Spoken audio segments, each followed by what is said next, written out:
ഓം ശ്രീ ഗണേശ ശാരദാ ഗുരുഭ്യോ നമ. ഓം ശ്രീ മഹാദേവ്യൈ നമ. ശ്രീ ലളിതാ സഹസ്രനാമ സ്തോത്രത്തിലെ 46ാമത് ശ്ലോകമാണ് ഇന്ന് സ്മരിക്കുന്നത്. ആ ശ്ലോകം ചൊല്ലാം. നിഷ്കാരണ നിഷ്കളങ്ക നിരുപാധിർനിരീശ്വര നീരാഗാരാഗമഥന നിർമ്മദാ മദനാശിനി.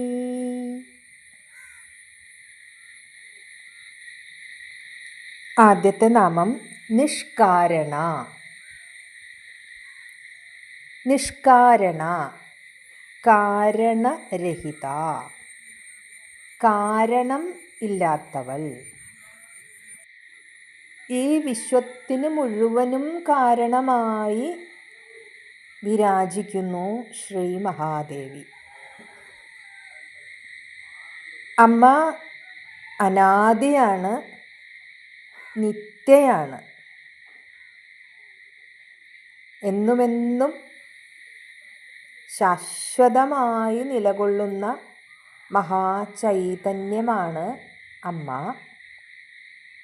അമ്മയുടെ ആവിർഭാവത്തിന് കാരണമൊന്നുമില്ല. കാരണം അമ്മ ഉണ്ടായതല്ല, അമ്മ ഉള്ളതാണ്. അപ്പോൾ പ്രത്യേകമായിട്ടുള്ള ഒരു കാരണം അമ്മയ്ക്ക് ഇല്ല. ദേവി ബ്രഹ്മസ്വരൂപിണിയാണ്. ബ്രഹ്മം നിത്യ സത്യമാണ്, ശുദ്ധബോധമാണ്. അങ്ങനെ പറയുമ്പോൾ ആചാര്യന്മാർ പറയുകയാണ്, അമ്മ കാരണരഹിതയാണ്, നിഷ്കാരണ. അമ്മയെ ആരും ജനിപ്പിച്ചതല്ല. അമ്മ സദാ സർവദാ നിറഞ്ഞു നിൽക്കുന്ന മഹാചൈതന്യമാണ്, ബ്രഹ്മമാണ് ശ്രീ മഹാദേവി. നിഷ്കാരണ. അങ്ങനെ നിഷ്കാരണയായി എല്ലാറ്റിൻ്റെയും ഉദ്ഭവമായി എല്ലാറ്റിൻ്റെയും ശാശ്വത ചൈതന്യമായി വർത്തിക്കുന്നു ശ്രീ മഹാദേവി. അങ്ങനെയുള്ള ദേവിക്ക് നമസ്കാരം. ഓം നിഷ്കാരണായൈ നമ. അടുത്ത നാമം നിഷ്കളങ്ക. കളങ്കം എന്നാൽ അജ്ഞാനം, പാപം, ഇരുട്ട് എന്നൊക്കെയാണ് അർത്ഥം മനസ്സിലാക്കേണ്ടത്.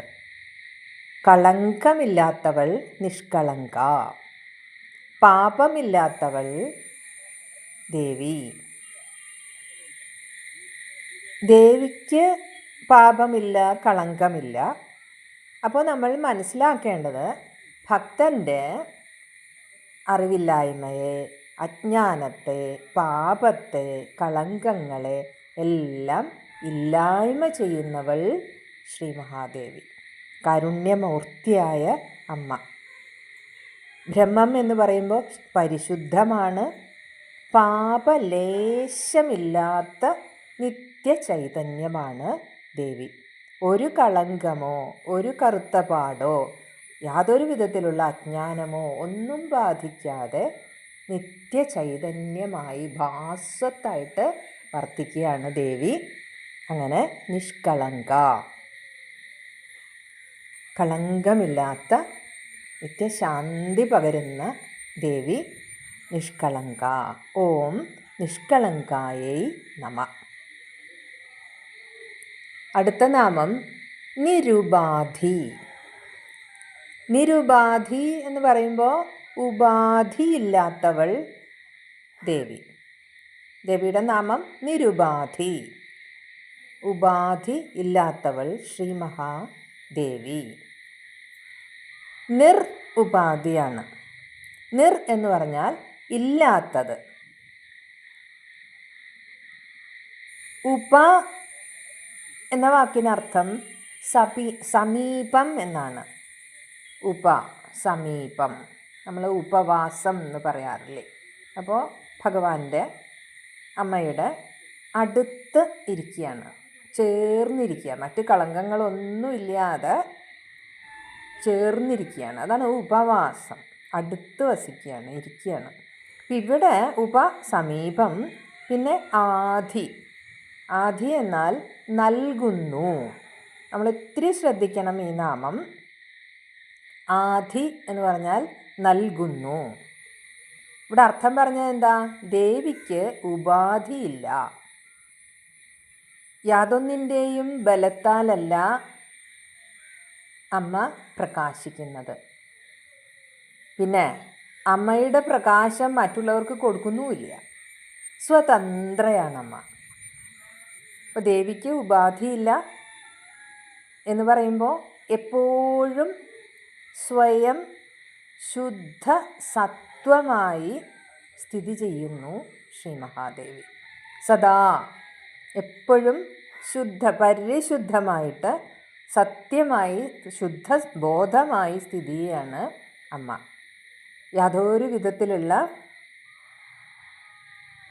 ഉപാധിയും ഇല്ല. യാതൊരു വിധത്തിലുള്ള വസ്തുക്കളും അമ്മയെ ബാധിക്കുന്നുമില്ല. ഇനി നിരുപാധി എന്ന നാമത്തിന് കുറച്ചുകൂടി വ്യക്തമാക്കി തരുന്നുണ്ട് ആചാര്യന്മാർ. അതിനൊരു ഉദാഹരണം നമുക്ക് മനസ്സിൽ കാണാം.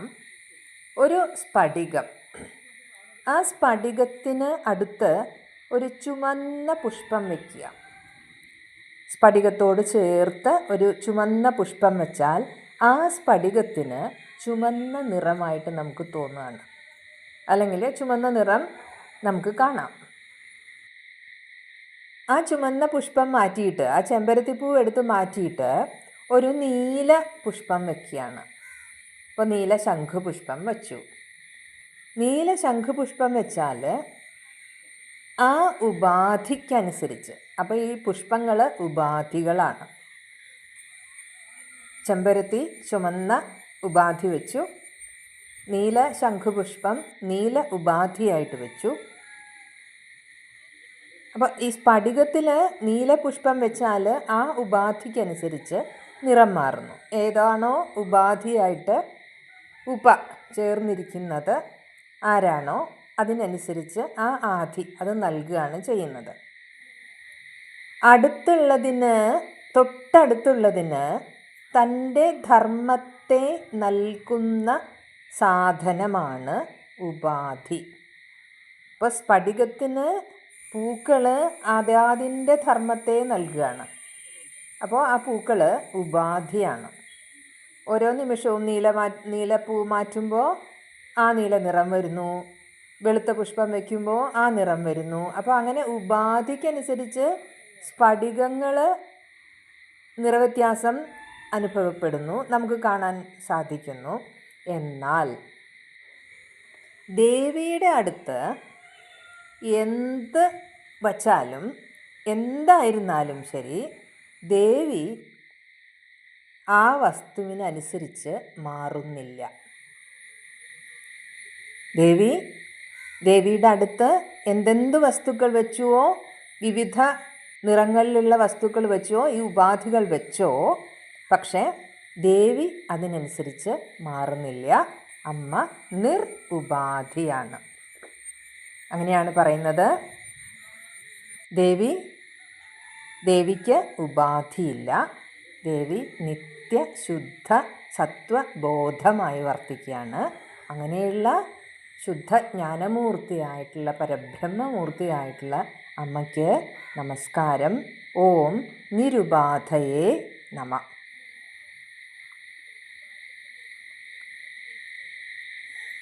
വേറെ ഒരു സൂചന കൂടിയുണ്ട്. സ്ഫടികത്തിൽ എങ്ങനെയാണോ വസ്തുക്കൾ ഉപാധിയാകുന്നത്, ഇപ്പോൾ സ്ഫടികം വെച്ചിട്ടുണ്ട്, അതിനടുത്ത് വിവിധ വർണ്ണത്തിലുള്ള വസ്തുക്കൾ വെച്ചു, ഓരോന്നെടുത്തു മാറ്റി. അങ്ങനെ വിവിധ വസ്തുക്കൾ എങ്ങനെയാണോ ഉപാധിയാകുന്നത്, അതുപോലെയാണ് ജന്തുക്കളിൽ അവിദ്യ ഉപാധിയാകുന്നത്. എങ്ങനെയാണോ വിവിധ വർണ്ണത്തിലുള്ള വസ്തുക്കൾ ഉപാധിയായിട്ട് കാണുന്നത്, അതുപോലെയാണ് സ്ഫടികത്തിൽ എങ്ങനെയാണോ ഉപാധിയായിട്ട് കണ്ടത്, അതുപോലെ തന്നെയാണ് ജന്തുക്കളിൽ അവിദ്യ ഉപാധിയാവുന്നത്. ഉപാധിക്കനുസരിച്ച് മാറും. ചിത്തം മനസ്സ്, ചിത്തത്തിന് സമീപം അവിദ്യ, അജ്ഞാനം, പാപം, അറിവില്ലായ്മ, ആ അവിദ്യ വന്ന് ചേർന്നിരുന്നാൽ ചിത്തത്തിൻ്റെ മഹിമ നഷ്ടപ്പെടുകയാണ്. ചിത്തത്തിന് അശുദ്ധബോധം നഷ്ടപ്പെടുന്നു, ആത്മതത്വം മറക്കുന്നു, ഭേദബുദ്ധി ഉടലെടുക്കുകയാണ് ചെയ്യുന്നത്. അപ്പോൾ നമുക്ക് ഭേദബുദ്ധി വരാൻ കാരണം അവിദ്യ എന്ന ഉപാധി നമ്മളോട് ചേർന്നിരിക്കുകയാണ്. അപ്പോൾ നമ്മൾ രണ്ടായിട്ട് കാണും. ആത്മതത്വം വിസ്മരിക്കുന്നു, അദ്വൈതം മനസ്സിലാക്കുന്നില്ല. അതാണ് അവിദ്യ എന്ന ഉപാധി ചേർന്നിരുന്നാൽ നമ്മൾ ദേവിയും അല്ലെങ്കിൽ ഭക്തനും ശ്രീ മഹാദേവിയും രണ്ട് എന്നുള്ള ഭാവം വരുന്നു. ആത്മവിസ്മരണമാണ് നടക്കുന്നത്. അമ്മ ഇങ്ങനെയുള്ള ഉപാധി ഇല്ലാത്തവളാണ്, നിരുപാധി. അങ്ങനെയുള്ള ശ്രീ മഹാദേവിക്ക് നമസ്കാരം. അടുത്ത നാമം, ദേവി നിരുപാധിയാണ് എന്ന് പറയുമ്പോൾ ദേവിക്ക് തുല്യമായി യാതൊരു ഉപാധിയും ഇല്ല എന്നും മനസ്സിലാക്കണം. ഉപാധി വിശേഷണങ്ങളെ കൊണ്ട് ദേവിയെ വിവരിക്കാനാവില്ല.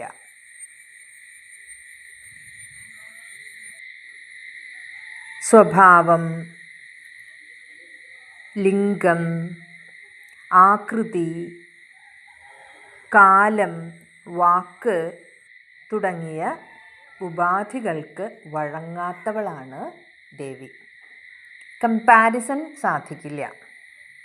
അമ്മയ്ക്ക് തുല്യമായി ആരുമില്ല, ഒന്നുമില്ല.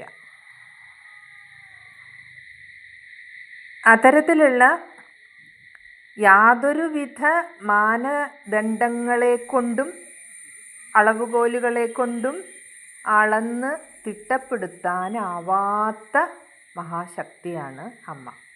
അങ്ങനെയും നിരുപാധി എന്ന് മനസ്സിലാക്കണം. ഓം ശ്രീ മഹാദേവിയെ നമ. അടുത്ത നാമം നിരീശ്വര. ഈശ്വര. അപ്പോൾ നിരീശ്വര, ഈശ്വരനോട് കൂടാത്തവൾ നിരീശ്വര എന്ന്. ഈശ്വരനോട് കൂടാത്തവൾ നിരീശ്വര. അപ്പോൾ തനിക്ക്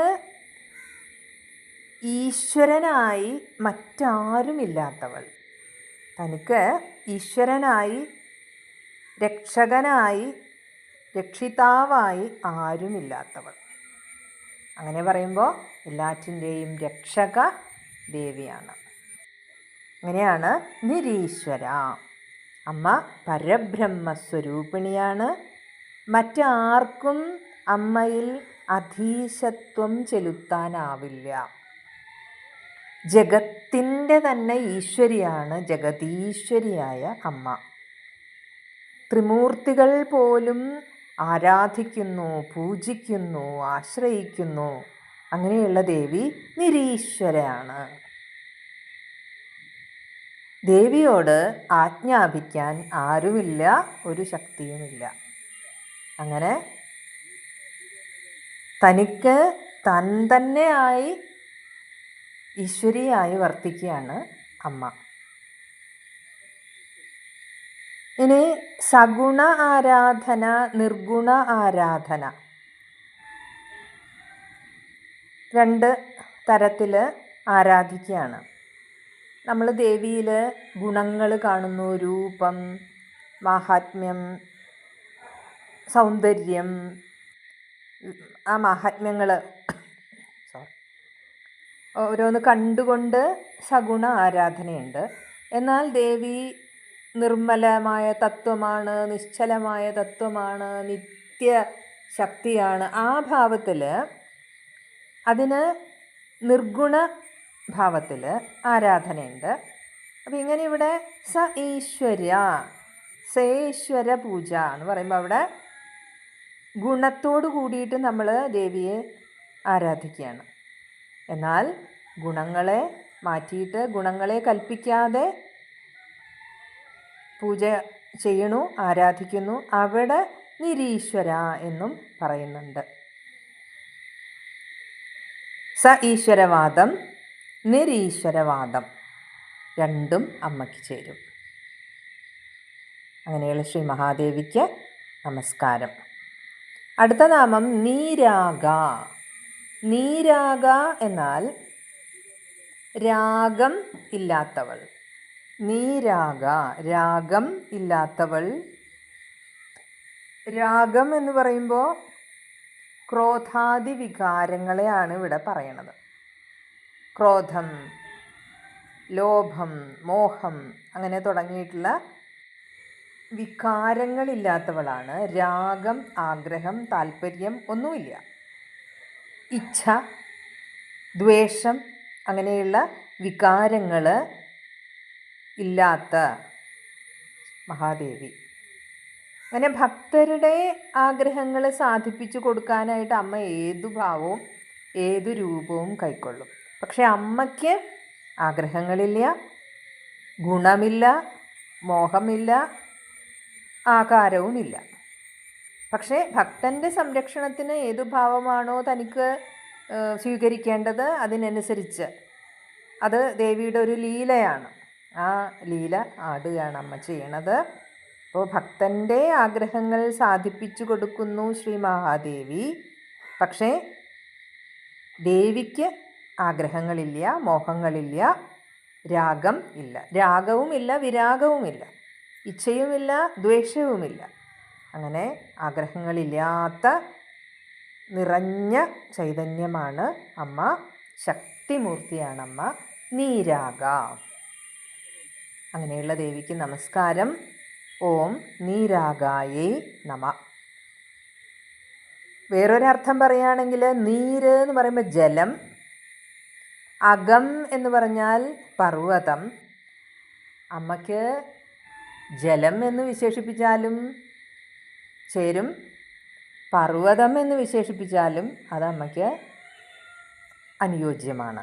അമ്മ അപ്പോൾ നിരീശ്വര ഭാവത്തിലും കൊടുക്കാം, ഈശ്വരഭാവത്തിലും അമ്മ വർത്തിക്കുന്നു. അപ്പോൾ നീർ ജലഭാവത്തിലും പർവ്വതത്തിൻ്റെ ഭാവത്തിലും ദേവി വർത്തിക്കുന്നു. ദേവി ഇത് രണ്ടുമാണ് എന്നാണ് നമ്മൾ മനസ്സിലാക്കേണ്ടത്. ഓം ശ്രീ മഹാദേവ്യൈ നമ. അടുത്ത നാമം രാഗമഥന. രാഗത്തെ മഥിക്കുന്നവൾ രാഗമഥന. രാഗത്തെ കടയുന്നവൾ രാഗമഥന. ഭക്തരിൽ വിരാഗം വളർത്തി ലൗകികതയിൽ നിന്ന് മുക്തി കൊടുക്കുന്നവൾ, മോചനം കൊടുക്കുന്നവൾ ദേവി. ഷഡ്വികാരങ്ങൾ, ഈ രാഗങ്ങൾ കാമം, ക്രോധം, മോഹം, മദം, മാത്സര്യം, അസൂയ ഇങ്ങനെയുള്ള 6 രാഗ, അത് ദ്വേഷമാണ്. അങ്ങനെയുള്ള ഷഡൂർമികളാണ് എന്നാണല്ലോ പറയണത്. മനുഷ്യനെ, ജീവികളെ നശിപ്പിക്കുകയാണ് ചെയ്യുന്നത്. നമ്മുടെ ശത്രുക്കളാണ് നമ്മളിൽ തന്നെ നിറഞ്ഞു നിൽക്കുന്ന കാമം, ക്രോധം, ലോഭം, മോഹം, മദം, മാത്സര്യം അങ്ങനെയുള്ള ഈ ഷഡ്വികാരങ്ങൾ.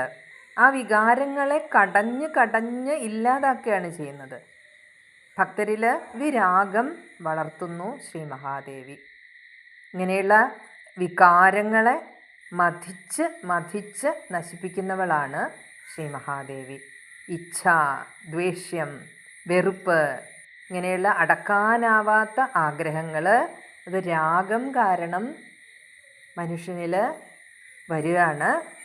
എന്നാൽ മനുഷ്യൻ അതിനനുസരിച്ച് അത്യധ്വാനം ചെയ്യുന്നു. വീണ്ടും വീണ്ടും കർമ്മങ്ങളും വേദനകളും ഇനിയും ജന്മങ്ങളൊക്കെ എടുക്കുകയാണ് ചെയ്യുന്നത്. ഇച്ഛിച്ചത് നേടാനായിട്ട് പരിശ്രമിക്കുന്നു. ഒന്നിനു പിന്നാലെ മറ്റൊന്ന്, ഒന്നിന് പുറകെ മറ്റൊന്ന് എന്ന രീതിയിൽ മനസ്സ് ചാടിക്കൊണ്ടിരിക്കുന്നു. അത് നേടിയെടുക്കാനായിട്ട് പരിശ്രമിക്കുന്നു. ശാശ്വതമായ ഒരു ശാന്തിക്കോ ശാശ്വതമായ ആനന്ദത്തിനോ അല്ല മനുഷ്യൻ സാധാരണക്കാർ ശ്രമിക്കുന്നത്. എന്നാൽ ഭക്തൻ, അമ്മയിൽ അർപ്പിതമായ മനസ്സോടുകൂടി ജീവിക്കുന്ന ഭക്തൻ്റെ ഇത്തരത്തിലുള്ള കാമവാസനകളെ, ക്രോധത്തെ, ലോഭം, ഇങ്ങനെയുള്ള ഷഡൂർമികളെ അമ്മ തന്നെ മഥിച്ച് ഇല്ലാതാക്കിയിട്ട് രാഗമഥനയായി വർത്തിച്ചുകൊണ്ട് ഉപാസകനിൽ ശാന്തി, ശാശ്വത സുഖം, മനഃശാന്തി, മനഃശക്തി ഇതെല്ലാം നൽകുകയാണ്. ദേവി അവനിൽ രാഗമഥനം ചെയ്യുന്നു എന്ന് പറഞ്ഞാൽ രാഗങ്ങളെല്ലാം അകറ്റി വിരാഗം പകർന്ന് മോക്ഷത്തെ പ്രദാനം ചെയ്യുകയാണ്. അങ്ങനെയുള്ള ദേവിക്ക് നമസ്കാരം. ഓം രാഗമഥനായേ നമ. അടുത്ത നാമം നിർമ്മദ. മദം ഇല്ലാത്തവൾ നിർമ്മദ. മദത്തെ നശിപ്പിക്കുന്നവൾ നിർമ്മദ. ആർക്കാണ് മദം വരുന്നത്? അധികാര സ്ഥാനങ്ങളിൽ ഇരിക്കുന്നവർക്ക് മദം ഉടലെടുക്കുന്നു, അഹങ്കാരം വരുന്നു, മദം, ദംഭ് ഇതെല്ലാം വരികയാണ്. അധികാരം മത്തുപിടിപ്പിക്കുന്നു എന്ന് പറഞ്ഞ പോലെ അധികാര സ്ഥാനങ്ങളിലിരിക്കുമ്പോൾ ഇത്തരത്തിലുള്ള വികാരങ്ങൾ വന്നു ചേരുകയാണ്. പക്ഷേ ദേവി അമ്മയുടെ കാരുണ്യത്താൽ, കൃപയാൽ ആ വ്യക്തിയിൽ, ഭക്തനിൽ, സാധകനിൽ ജ്ഞാനമുണർത്തുകയാണ് ചെയ്യുന്നത്. ജ്ഞാനമുണർത്തുകയാണ്. ജ്ഞാനം എന്ന് പറയുമ്പോൾ ചൈതന്യമാണ്, നിത്യശക്തിയാണ് അമ്മ, നിത്യശാന്തിയാണ് അമ്മ, സർവജ്ഞയാണ്, സർവാധികാരിയാണ്, നിരീശ്വരയാണ്, നീരാകയാണ് എന്നൊക്കെ മനസ്സിലാക്കിക്കൊണ്ടുള്ള ജീവിതം നയിക്കുമ്പോൾ ദേവി തന്നെ അവനിൽ ജ്ഞാനമുണർത്തി അമാനിത്വം കൊടുക്കുകയാണ്. അമാനിത്വം എന്ന് പറഞ്ഞാൽ മാനഭാവം, അഭിമാനം, അഹങ്കാരം, ദംഭ് എന്നുള്ള ഭാവമില്ലാതെ ഞാനെന്ന ഭാവം കളഞ്ഞുകൊണ്ട് വിനയം നൽകുകയാണ് അമ്മ ചെയ്യുന്നത്. അമാനിത്വം നൽകുന്നു, ഒപ്പം തന്നെ അദംഭിത്വവും നൽകുന്നു. ദംഭ് കളയാണ്. അദംഭിത്വം അവനിൽ നിറയുന്നു. അപ്പോൾ ജ്ഞാനസ്വരൂപിണിയായ അമ്മയിൽ മതമില്ല, ദംഭില്ല, വികാരങ്ങൾ, രാഗങ്ങളൊന്നുമില്ല. എന്നാൽ ഇത്തരം ഷഡൂർമികളെ ഇല്ലായ്മ ചെയ്യുന്ന മഹാശക്തി സ്വരൂപിണിയാണ് അമ്മ, സർവരക്ഷാകരിയാണ് അമ്മ. അങ്ങനെയുള്ള അമ്മയ്ക്ക് നമസ്കാരം. അടുത്ത നാമം മദനാശിനി. അഹങ്കാരം, മദം, ദംഭ്, അങ്ങനെ അഹങ്കാരത്തെ അല്ലെങ്കിൽ മദത്തെ നശിപ്പിക്കുന്നവളാണ് ദേവി. തൻ്റെ ഭക്തനിൽ, തൻ്റെ മക്കളിൽ കാമാദി വികാരങ്ങൾ സത്യത്തിന് വിരുദ്ധമായി ഉദ്ഭവിക്കുന്നു എന്ന് കാണുമ്പോൾ അതിനെ ഇല്ലായ്മ ചെയ്യുന്നു. നേരായ വഴിക്ക് അമ്മ നയിക്കുകയാണ് ചെയ്യുന്നത്. അതിന് മതത്തെ, അറിവില്ലായ്മയെ, അഹങ്കാരത്തെ നശിപ്പിച്ചുകൊണ്ട് അമ്മ നേരായ വഴി കാണിക്കുന്നു, അതിലൂടെ നയിക്കുന്നു. അമ്മ കാരുണ്യമൂർത്തിയാണ്. ഭക്തൻ സർവാത്മനാ ശരണാഗതിയായിട്ടുള്ള, സർവാത്മനാ സമർപ്പിതമായിട്ടുള്ള ഭക്തൻ്റെ മതത്തെ, അഹങ്കാരത്തെ, ക്രോധത്തെ, ഈ പറഞ്ഞ ഷഡൂർമികളെ മുഴുവനും ഇല്ലായ്മ ചെയ്തുകൊണ്ട് സംശുദ്ധമായ മനസ്സ്, ബുദ്ധി, ചിത്തം എല്ലാം നൽകി അമ്മ അനുഗ്രഹിക്കുകയാണ്. അമ്മ മതനാശിനിയാണ്. ഓം മദനാശിന്യൈ നമ. വേറൊരു അർത്ഥം പറയുന്നുണ്ട് ആചാര്യന്മാർ. മദന അശിനി. ആദ്യം പറഞ്ഞത് മദനാശിനി എന്നാണ്. ഇപ്പോൾ പറയുന്നത് മദന അശിനി. മദനനെ, മദനൻ കാമൻ, കാമദേവൻ, മദനനെ അശിക്കുന്നവൾ, ഭക്ഷിക്കുന്നവൾ, വിഴുങ്ങുന്നവൾ ദേവി. അപ്പോൾ ഭക്തൻ്റെ മനസ്സിനെ ഉലക്കിയാണ് കാമം. ആ കാമത്തെ അല്ലെങ്കിൽ ആ കാമനെ ദേവി വിഴുങ്ങിക്കളയും, ഇല്ലായ്മ ചെയ്യും. മനോദാർഢ്യം നൽകും, നിശ്ചയ ബുദ്ധി തരും, ലക്ഷ്യപ്രാപ്തിയും ദേവി പകർന്ന് നൽകുക തന്നെ ചെയ്യും. അതിനു മുൻപായിട്ട് കാമത്തെ, മദനനെ അമ്മ നശിപ്പിക്കുകയാണ് ചെയ്യുന്നത്. ഇവിടെ അശിനി എന്ന് പറഞ്ഞാൽ അമ്മ അത് വാരി വിഴുങ്ങുകയാണ് ചെയ്യുന്നത്. അങ്ങനെ മദന അശിനി എന്നും മനസ്സിലാക്കാം.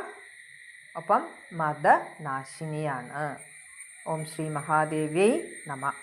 ഇങ്ങനെയെല്ലാം കാരുണ്യമൂർത്തിയായി നമ്മളിലെ ഷഡൂർമികളെയും ഇല്ലായ്മ ചെയ്തുകൊണ്ട് ഭക്തനിൽ കാരുണ്യവർഷം ചൊരിഞ്ഞുകൊണ്ട് കൃപാമൂർത്തിയായി വിളങ്ങുന്ന ശ്രീ മഹാദേവിക്ക്, ജ്ഞാനമൂർത്തിയായി വിളങ്ങുന്ന അമ്മയ്ക്ക് നമസ്കാരം. ഓം ശ്രീ മഹാദേവ്യൈ നമ.